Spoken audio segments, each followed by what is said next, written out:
It's Wednesday night, and we're live from Oakdale, Washington, in the Educated Touch studio. Welcome to Ethics Outside the Box, with your host, Nathan Nordstrom. Special guests include... and you. Here he is, Nathan Nordstrom. Hello, everyone. It's great to see you guys again here for Ethics Outside the Box. We're going to be doing a little bit of fun. We're pre-recording this one. I'm on the road instead of in Oakdale, Washington. I get this opportunity to be in Philadelphia for work, and so I'm excited about connecting with my friend Angie and really kind of getting a lot of the more nitpicky aspects of ethics connected and communicated, and kind of talking about why we have to be nitpicky about our ethics. And this is one of those things that I usually fight back with several other people about, and I'm pretty sure Angie and I will have a little disagreement on some of these things. But one of the key things that I really like to look at when we're looking at refined beliefs and refined ethics is the power of having fine-tuned beliefs. So that could be your own personal spiritual beliefs, your morals, that kind of stuff, or really the fine-tuned aspect of your ethical standards. So Angie, I just wanted to start with Angie. This is Angie Hastings. She's joining us today. Angie is joining Educated Touch in doing a lot of teaching, starting to do teaching with us. We're excited about it. I actually just saw that the New Zealand display of Body Worlds is moving, and they're moving to Australia. So I'm going to try and get connections and connect you so that you can go to Australia. It's going to be hard, but I'm excited about the option. So I think they start in August or September. So we'll start working that direction. But Angie, you're in Boise. What does your practice look like, and what do you do with your clients, and about how often are you working? I work a lot. My practice, I actually have two offices. I have one in Boise, Idaho, and then a little town in the mountains called Garden Valley. So I'm up there 2 days a week, the rest of the week down in Boise. I focus mostly on more of your clinical style massage, rehabilitation. I work with a lot of athletes in preventative, Nice. as well as helping with healing from injuries, and people with chronic pain issues. In my Garden Valley office, I've got a lot of more consistent elderly that have chronic pain issues that I work with them. So I work a lot and I love it. Like to see people reach their goals or start feeling better daily. How long have you been in practice? I have practiced for 9 years now. 9 years, okay. Yeah. And have you always been on your own?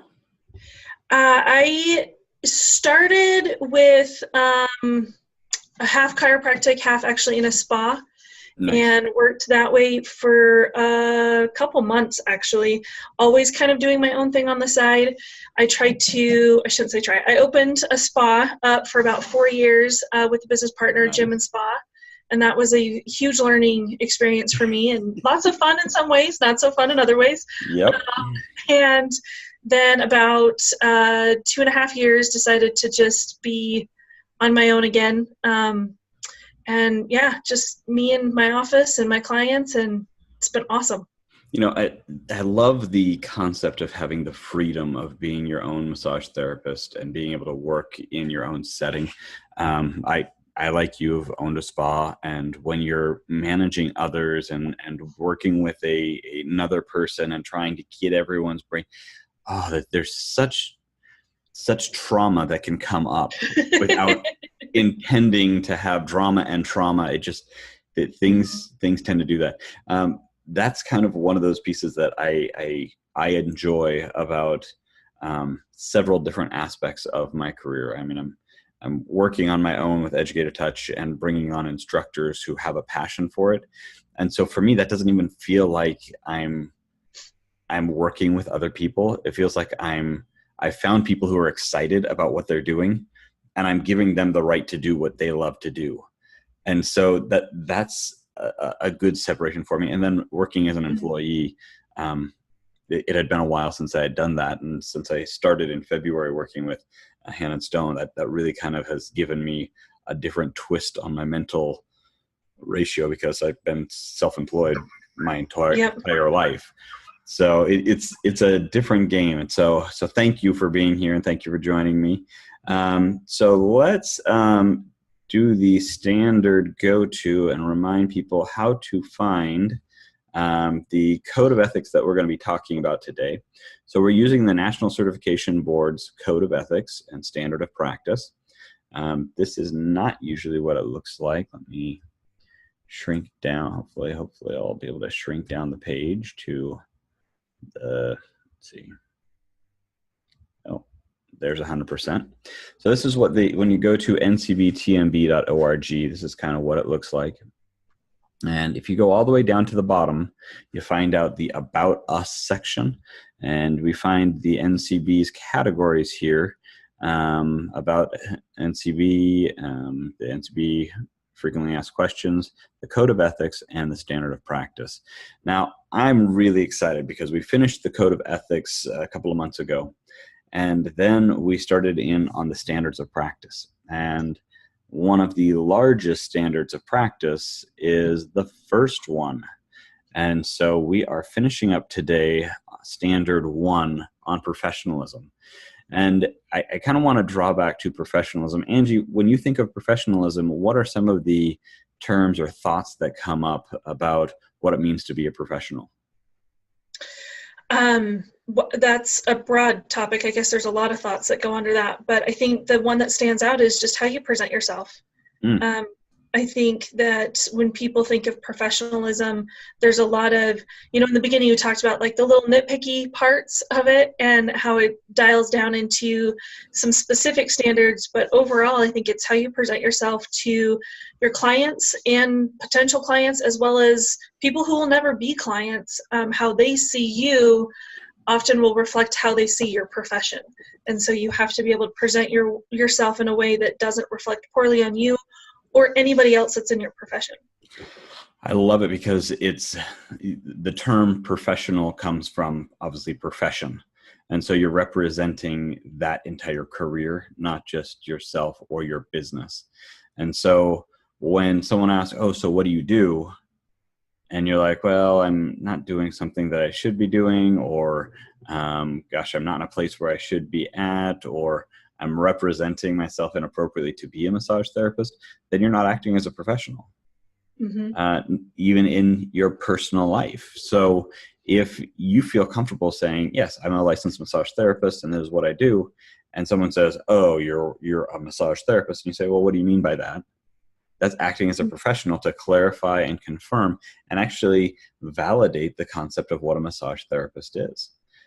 Representing the profession, no matter where you are or what you're doing, is one of those things that we have to continue to push as massage therapists in every aspect that we're in.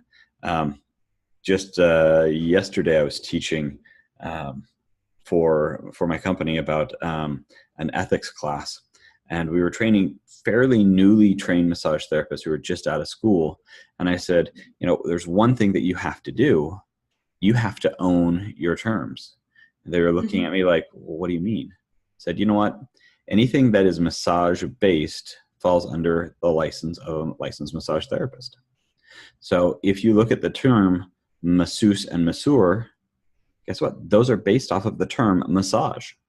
If you look at the term massage parlor, that's based off of the term massage. Now, are they appropriately used and perceived as massage related? No, they're connected to this other term that we have to be comfortable talking about, and that is the word prostitution.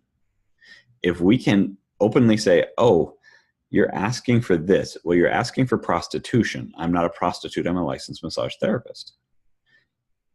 It's not a thing to say, it's not hard to say, but it does make people feel awkward having to say, well, you should have known that I'm not a prostitute. Well, true. People should be able to say that. However, our community and our culture is building a dichotomy of what massage actually is. And so it's our job as the professionals to say, that's not what we are. And that'll get into the rest of the standards as well. We're going to get into standard sexual relationships and that kind of stuff, but that's going to be weeks down the road. But today we actually have a couple of things that seem finite, seem a little abstract, but really get into that nitty-gritty side. Let me share this again. If we go to standard 1, U and V of the National Certification Board Standard of Practice, U is the piece that I kind of want to kind of pull together a little bit of other things that we've already talked about in previous weeks. Immediately return the certificate to NCBTMB if certification is revoked. So what does it mean to have something revoked? Because there's different categories or different classes of removal of your profession. If you're having an ethical, if you're having the ethics committee come after you and tell you that you've done something wrong, then the key pieces that you'd want to be looking for is what the end result. I mean, you could have unending suspension of your license, which means that they're just suspending your license, your certification until something has shown change or shown improvement. If they've decided to go to a full revoking, it's because something has presented itself that denotes that you are completely going against the standards of practice or code of ethics, and it doesn't look like that behavior will change or improve. For example, I have a teenage daughter who I love dearly, and she had a cell phone, and she decided to do some stupid things with it. And so at that point, I said, your cell phone privileges have been revoked. Well, my daughter, being a 14-year-old daughter, didn't connect with the term revoking. And so it was probably about a month later, she's like, Dad, when am I going to be able to get the cell phone back? And I smiled and giggled and said, no, it hasn't been suspended. It's been revoked. I will not be paying on a cell phone for you. You're going to have to figure out how to deal with life without cellular service. It's going to be a real hard thing for you. Since all of her friends are now getting cell phones and all that. And I'm like, well, but that's the end result, is a revocation instead of a suspension. So revoking something really does have final consequences instead of an ability to improve. You know, I also look at the criminal justice system and I say, you know what, there isn't anything that's ever perfect when we talk about government, just because it's government and it's politics. But when we look at the prison systems, we've got a similar challenge there, where are we revoking someone's privileges to do certain things, and are we just incriminating them and giving them a result that they can or cannot come back from? I do know a couple of people who have come out of jail and strive to change their life, and it becomes a very difficult thing when they have several privileges that have been taken away. So it's not the easiest world to be in. In the certification realm, when we're talking about NCB, it's not going to make you, or I don't know if I should say that. It's not going to make you or break you if your national certification has been revoked. It's not going to be this thing where you kind of go, oh no, I will never be able to. It's going, if you still have your license, which you probably won't, you may have to find another career if you don't have your license. But if you do have your license, then you'll continue practicing. It may be more difficult to get employed in certain places, but you'll still be able to work per se. It's not like we cut your arms off. And I guess that's a good clarification to ask, Nathan, is if your certification is revoked through NCBTMB, does it automatically take away your state license? That's a good question. No. So these are two separate, very separate bodies. Your state licensing board, what generally happens in both cases. So if the National Certification Board gets information about a claim of impropriety that is also a legal impropriety, so they're not following the laws of the land, the NCB will then send that report to your state licensing board so that your state licensing board can know the information and can work with the information to hopefully draw it back so that you can make sure that you get the, what do they call it? The jurisdictional response. You don't get a court of appeals when it comes to massage licenses, but you do get an opportunity to speak to the board and make sure that they know. But the real important piece is that you have to be responsible to all of your bodies that you're responsible to. So if you don't have your board certification, if you're not board certified and you don't ever plan on being board certified, and you do something wrong, that doesn't mean you're free and clear and you don't have to follow ethics. Your state licensing board has ethics as well. So their ethical standards you're going to be more responsible to them for your license. Correct. So, and those aren't the only two crews that you have to be concerned about, because your professional liability coverage is a third entity that you'd have to be connected with, that be ABMP or AMTA. If you're doing something that is improper and it is seen by your professional liability coverage, then they can revoke that as well and say, yeah, we don't think we're going to be great serving you, and we don't want to have any claims, so we're going to remove that. There are certain insurance groups that will not cover you for sexual misconduct. So if there's a claim against you for injury or wrongdoing other than sexual misconduct, you're covered. But if it's sexual misconduct, then you're out on a limb. And that's really scary. You want to make sure that you've got coverage for you to be appropriately working as a massage therapist, because if someone accuses you of just about anything, you want to make sure that you're covered professionally.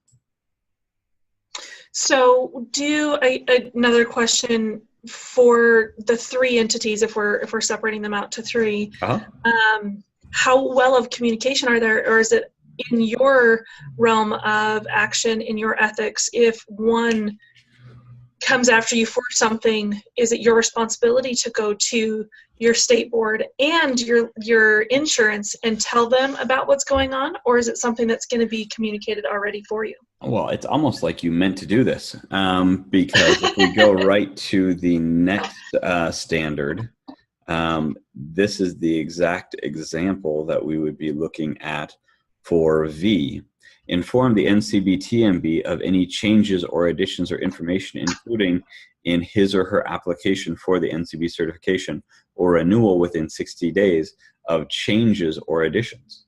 So that's not just talking about improvements if you've changed, got another state license. That's part of what this is. But if you're practicing in another state, if you have changed up anything else that you're doing, but this is also if the state licensing board has put a claim against you.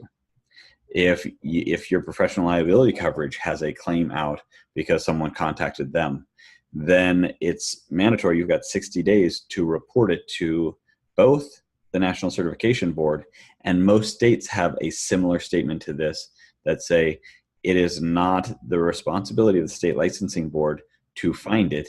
If the state licensing board finds it out without you disclaiming it, then you're going to be in more problems, because it's always so much better. I tell my kids this all the time. I don't want to have to find out what you did from a neighbor or your friends or anything else. You come to me, you talk to me about it, we'll deal with it and we'll work on it together. But if I have to hear from your principal or your teacher, now we're looking at larger consequences. Same thing here. If the lawsuit goes through and even if you're considered innocent and the legal system then presents it to the state licensing board. Actually, here's a perfect example. There was a massage therapist in Oregon. I was an expert witness on this case. The massage therapist was massaging his client's labia majora. That's not a standard massage technique. It's not something you should be going for. And the client asked him what he was doing, told him to get out, and went home, prayed about it, thought about it, really put herself together and called the police and said she was sexually assaulted. The guy went to jail. Once he went to jail initially, then they had the whole legal suit. And so in the legal lawsuit, the key piece that they were looking at was what is the purpose and was this illegal behavior? And the massage therapist was not found guilty because of a loophole in that county's law. Wow. And so he then obviously got out of jail and went on with his life. However, the state licensing board had to look at what the behavior was and if that behavior was appropriate for a massage therapist, not if there was a loophole that made it okay that this person wasn't going to suffer the consequences of the sexual misconduct. And so then that goes to the state licensing board. The state licensing board then has their own hearing to decide if this person can keep their license. I didn't follow up with that to see if he did. I'm assuming he didn't. Sitting down and watching the case actually right there was traumatizing to me. You see some of these like horror movies and you're like shaking by the time you get to the end. This was one of the worst horror movies I've ever seen because it was all about my profession and about me. And so one of those things that they would take into account is, did the massage therapist inform the state licensing board of this action before the legal system brought it to their attention? Those are pieces that are important. If at any time, any one of your major three bodies, your certification board, your licensing board, or your professional association, your liability coverage, connect with you, you need to connect with the other two. Because you don't want any of those three having to talk to each other about you. Once again, I've got 4 kids. When Curtis does something and Curtis comes to me, it's one thing. But when Emmett, the youngest, says, "Hey, Dad, Curtis did this," then I'm like, stop being a tattletale and Curtis, what happened? It's those processes of making sure that things are connecting and communicating right together. So this 60 days, actually, it's funny, as you go through, you'll see 60 days, 60 days, 60 days, 60 days as kind of a standard term. Any ideas, any thoughts on why 60 days would be a big concept for connecting with your state licensing board or your professional association or your board certification? I don't know why 60 is the magical number. I would say probably you should contact them sooner than that, in my opinion, but it probably has something to do with, I know every state's a little bit different. In Idaho, the board meets every other month. Yeah. So being able to contact them before their next meeting so that it's an item that can be put on the docket to discuss. That's part of it. Yeah, generally for a lot of places, it's the 30-day rule. That's kind of any warranty or any legal aspect. It's the 30 days piece that you'd be going there. And they give you a 30-day leeway. Okay. So that they're saying, okay, you know what? If something was happening, and let's go to the best case scenario. Something happened, you're not at fault, but something happened. And you're frantically trying to deal with it. And so in the first 30 days, your head is swimming because all this stuff is going on and you're trying to take care of this and trying to take care of that. And then you're like, okay, What else am I forgetting? Oh my gosh, how long has it been since I told this group or that group that? So yeah, there's stress and anxiety when it comes down to situations as they come up. So they want to make sure that you have time. They also really just want you to connect with them. So I had a student in massage school who got accused of sexual assault. And part of the challenge that he had was that he had moved and didn't change his driver's license. Go away, cell phone, sorry. Didn't change the address on his driver's license. So when they went to serve him with the date to go to court and all the rest, he didn't get it. And so it was 6 months after the sexual assault was claimed, there was a warrant out for his arrest because he didn't show up for court for his sexual assault case, and his house got broken into. And so he called the police to say, hey, my house was broken into.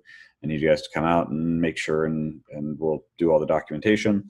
And when they got there, they said, perfect, we're doing all this. Okay, let's see your driver's license. Perfect. We have a warrant out for your arrest. And they took him to jail. Wow. Because he didn't show up, because he didn't have that communication, didn't have that ease. You know, it seems stupid that the simple thing of changing your address is that important. Yeah.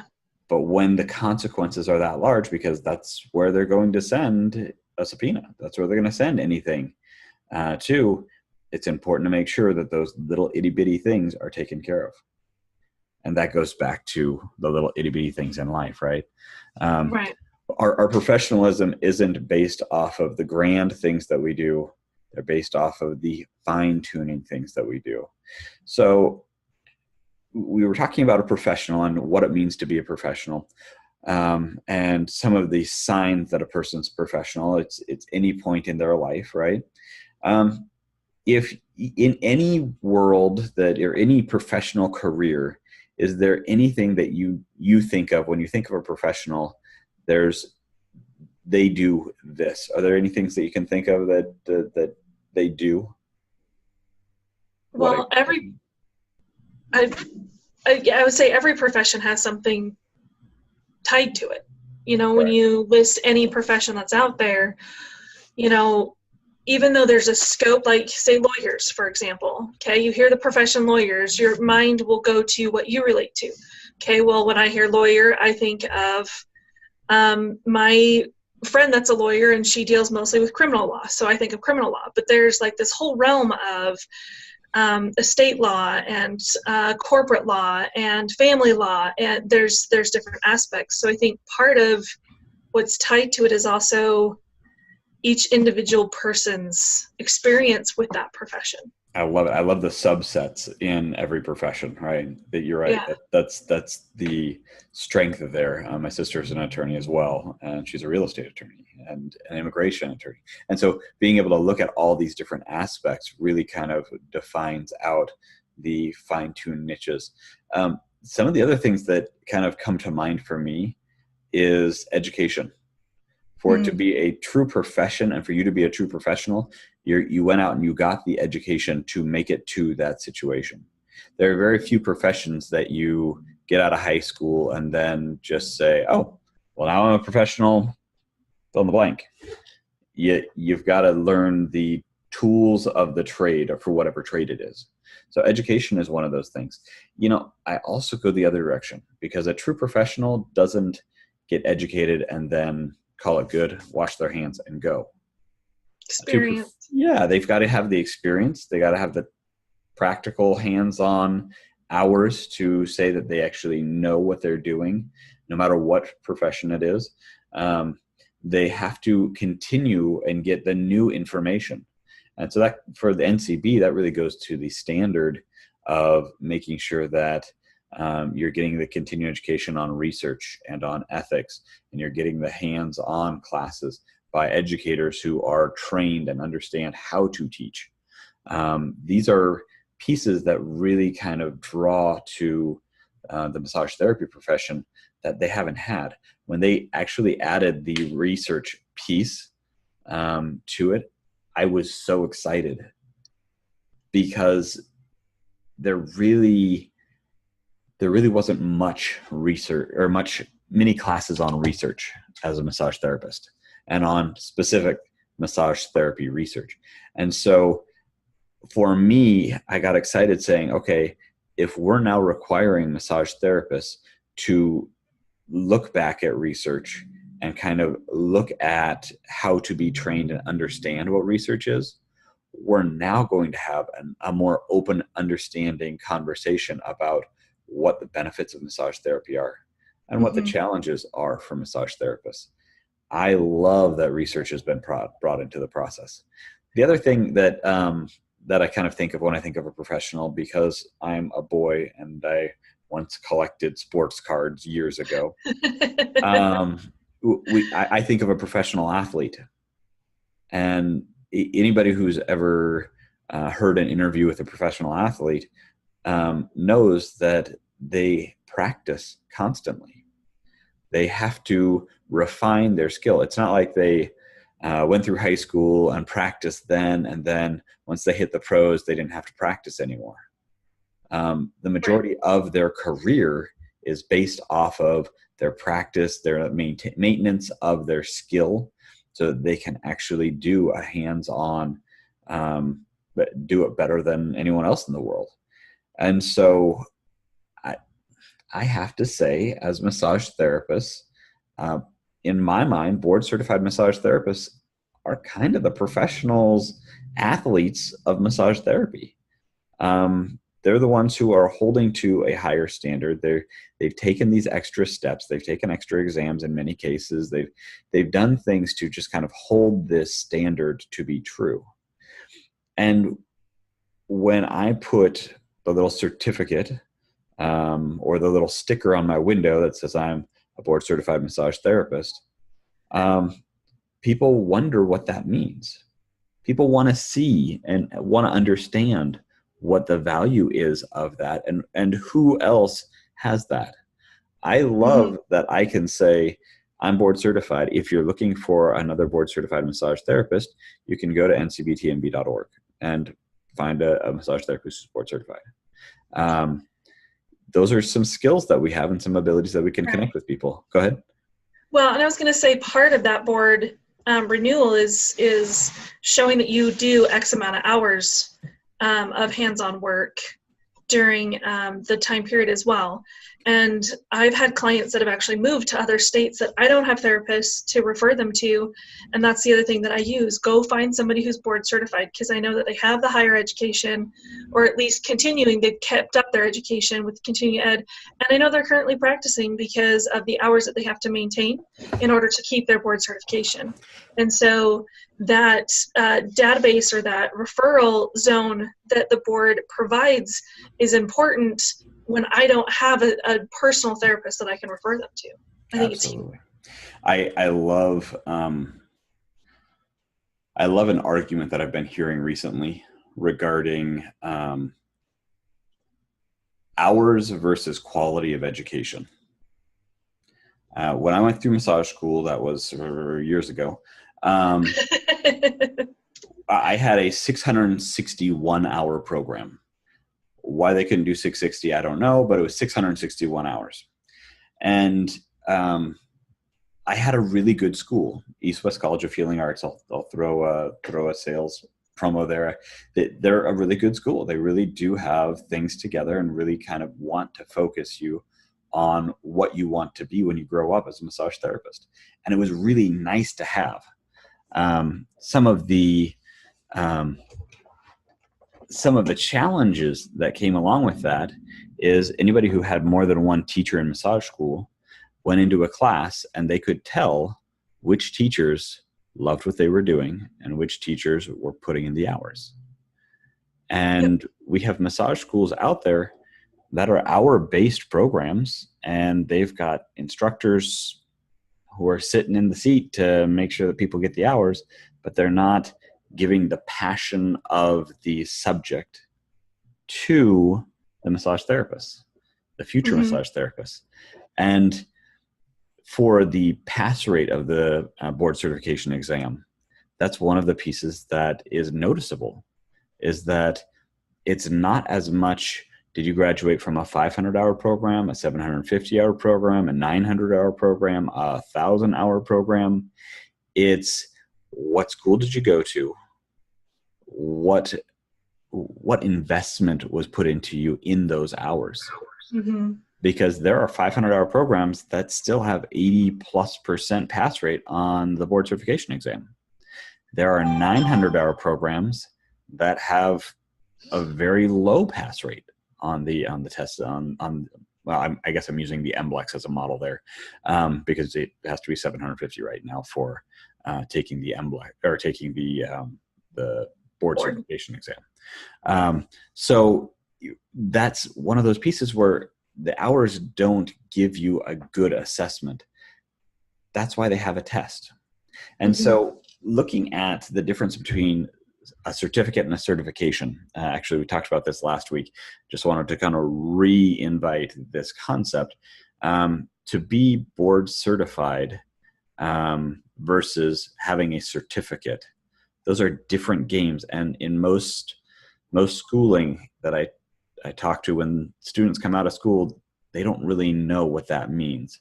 I took a weekend class, so I'm certified. No, you took a weekend class, so you have a certificate because you attended that class. Certification is another standard that goes on top, generally considering a requirement of an examination and an expectation of education, and in some cases, a re-examination. So there are several medical boards that say, okay, yes, you're fill in the blank certified, and every 2 years you have to retake the exam. I actually like the idea. I think that would make massage therapists really have to step back and go, oh, I don't just have to have once known this. I actually have to be able to say I understand the concept. NCP standard is that we take the required continuing education in the subjects that are there. So it's just differences there, but a certification means that you know the information, it's had that higher level of training, and there's a continued expectation for your professionalism. In the United States, we've had the National Certification Board around for 25 years or more. And in those years, there have been good years and there have been challenging years for the National Certification Board and for their relationship with the profession. And so there's a huge chunk of massage therapists who were once board certified or who were nationally certified at the time, and let it lapse. And when they let it lapse, they're like, okay, well, I took the test. What is the value of it for me? And I hear this again and again. Well, why would I want to keep my board certification? And it's not, I really hate to say this, it's not for you. Board certification isn't something that you'll get a reward from. You won't get a benefit from. Board certification is for your clients, for your customers. That's the purpose. It's to connect with them so that they know. Well, and I actually can sub in there for me personally. It is for me because I think that there is a ability to become complacent in your career. My state, and I know every state's individual, my state does not have extreme requirements to renew your license every year. It's super easy. I can take 30 minutes and go online and spend $10 and get pretty much what I need, and cheat for, in my personal view, to keep that up. For me, the board certification, half my clients probably don't care, to be honest with you. They care about how they feel after the massage. They care about the treatment, but I don't even know that any of them have asked. But for me, it forces me to get the continuing education hours above what my state requires. But it also, every time I go to renew, it asks all these questions, and it forces me to look at the past year and what I've done as a therapist and what I could be better at and where I could improve. So for me, it's actually kind of a little self-check. It's that, when you want to get to a certain goal, say athletically, it's having that personal trainer that says, did you eat all your macros this week? Did you do all of your cardio this week? For me, that board is my check-in. It's my, hey, so are you doing this? Has your continuing education been in these categories and not just rechecking off that box that you're comfortable with? Have you really pushed yourself to look at other things? Have you done some research? Because the research thing also for me, when it first came up, I was like, oh my gosh, seriously? Another category? But as I started looking at it, it was like, you know what? We cannot memorize every pathology that's out there. We cannot memorize every condition that's out there. And when a client comes in and says, I have blah, blah, blah, blah, blah, and I have no idea what that is. Do I know how to look it up? Do I know how to research that? Do I know the avenues of looking at, well, is that a valuable research, or am I just Wikipedia it, And so it gave me another check to go, how much am I really researching my client's needs? How much am I really researching the information that I'm getting from other therapists or other practitioners or other network people that I have that tell me about this new upcoming medical thing and this new discovery? Do I take them for their word, or am I researching it? So my board of certification is kind of like my personal trainer that's keeping me in check. I love it. That is so true. And really being able to have that skill set to know what bodies you need to have in place. Last time I saw a personal trainer was, never mind. We're not going to talk about that. But the concept there is still really strong, because what you actually are seeing is that you're holding yourself to an expectation. And there's two aspects to a personal trainer, in my mind, two things that are there. One is that you're investing financially in that personal trainer. And that is part of what then makes you say, okay, I'm putting money into this, so I'm committed and I'm going to be more likely to follow through. The second one is, I'm a bit stubborn. Just ask my wife and kids. Really, if I had a personal trainer who was unreasonably asking me to do something, I'd say, go pound sand. I'm not doing that. And even if I'm already paid him, I'd be like, no, I'm not. That's just stupid. I'm not going to do it. So it's not just that we're doing something. It's that we understand why we're doing it. Because like we already talked about the research branch, the research piece.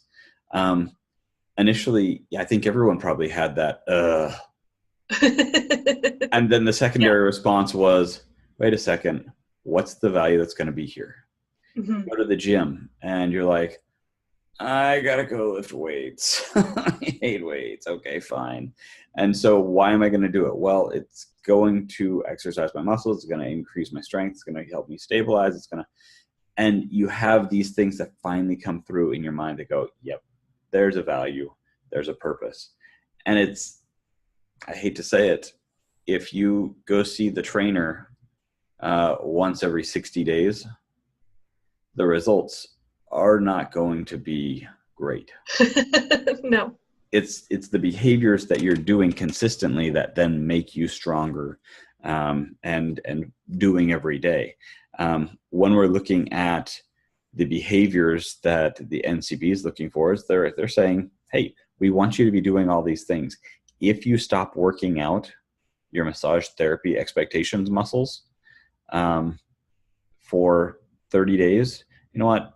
You can get back into it. But by the time you're at 60 days and something's gone completely off the wire, you're now an amputee, that type of stuff, we need to know, and we need to understand that we're going to change your treatment plan. We're going to change your protocols so that you can be successful. And NCB wants to support their massage therapists. They do. I mean, that's what they're there for. The purpose of developing the profession of massage therapy is, I mean, I'm a big fan of nonprofits. I think everyone probably knows that. When I work with AMTA, I work with NCB, I work with the Massage Therapy Foundation. I like having groups that are supporting a profession that have an interest in putting the money that they're collecting back into the industry. Yes. And those are tools that I look at and I say, okay, so what is the value of NCB? Well, board certification is something that all professions, all medical and clinical professions have. If we get rid of NCB, if it dried up tomorrow, our legitimacy in the medical field would be called into question really quickly. Mm-hmm. And so holding true to our standards and kind of pushing for it, I like to think of that as an external purpose instead of an internal purpose. I can say AMTA, my professional liability coverage, that's an internal purpose. For me, I need to have that so that I can have my professional liability coverage. Perfect. That's one of the internal purposes for my professional association. However, national certification, I'm nationally certified so that the profession can grow and so that there can be this standard and this expectation that can grow and can improve and can create a better understanding of what the profession's worth and what the values are and what the direction is for the profession, because the standards that they create end up being used by not only themselves, but by the Federation of State Massage Therapy Boards. They use that in their creation, in their organization.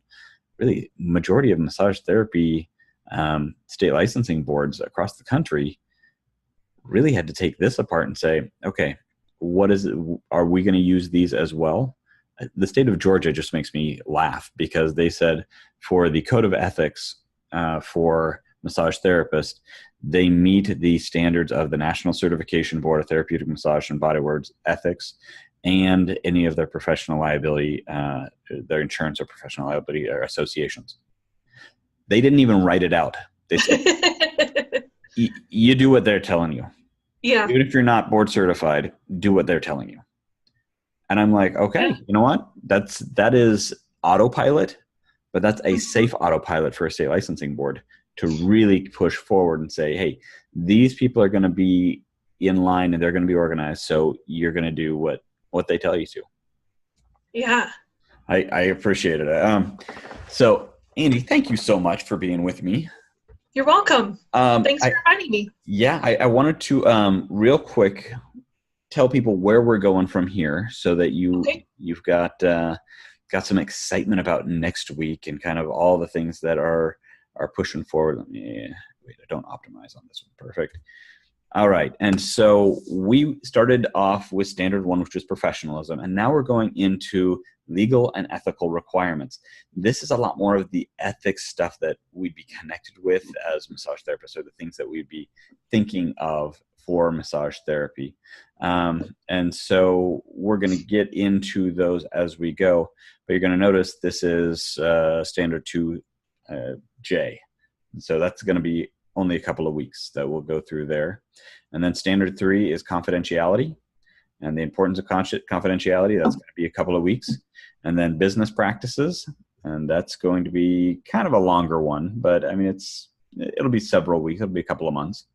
And then roles and boundaries. Standard 5 is a important one. If we look at ethics requirements, this is kind of the big daddy of the ethics requirements, the roles and boundaries. And I am sorry, but I will probably do more than 1 hour episodes for that one because there's so much to say. It's kind of my wheelhouse. And then standard 6 is going to be preventing sexual misconduct.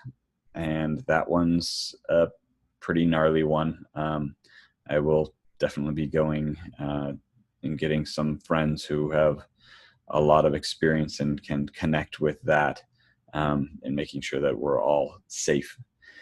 If you haven't noticed as well, if you haven't done this process, there's a glossary of terms for the standards of practice. And there are some statements here that really give you a better understanding of different things, countertransference, dignity. Impugn, a couple of weeks ago, I went through the impugn assessment and terms of what it means to impugn someone. Integrity, what does integrity actually mean? Honesty, firm adherence to the codes of values. So be willing to go to the ncbtmb.org Standards of Practice page and look things up, because it's there for us to use. It's there for us to connect. So just kind of have to make sure people are remembering that is there for us to use. Angie, anything exciting coming up in your future? Are you actually going to the AMTA National Convention this year? I am. Yes. Yay! Are you gonna be there? I am. Okay. I actually will be going to the World Massage Festival the beginning of the week. And Okay. Wednesday at like 1 o'clock in the morning, I'll be flying from Las Vegas to Washington, D.C. The hour has flown by. We hope you've enjoyed this discussion with Ethics Outside the Box. As you've seen, Nathan uses many second-hand stories of ethical situations. If you'd like to share your story or you have any questions, feel free to contact him and Nathan at educatedtouch.com. If you'd like to register for next week's live webinar, go to shop.educatedtouch.com. Under live webinars, you will see all upcoming webinars. If you have just watched this video and would like continuing education for home study, you can go to shop.educatedtouch.com under the home study options with the date or episode number to receive your exam. If you would please like this video and subscribe to our YouTube channel, we will keep you up to date on new videos. If you'd like to attend one of our live courses, you can find upcoming scheduled events at www.educatedtouch.com. Thank you for joining us today.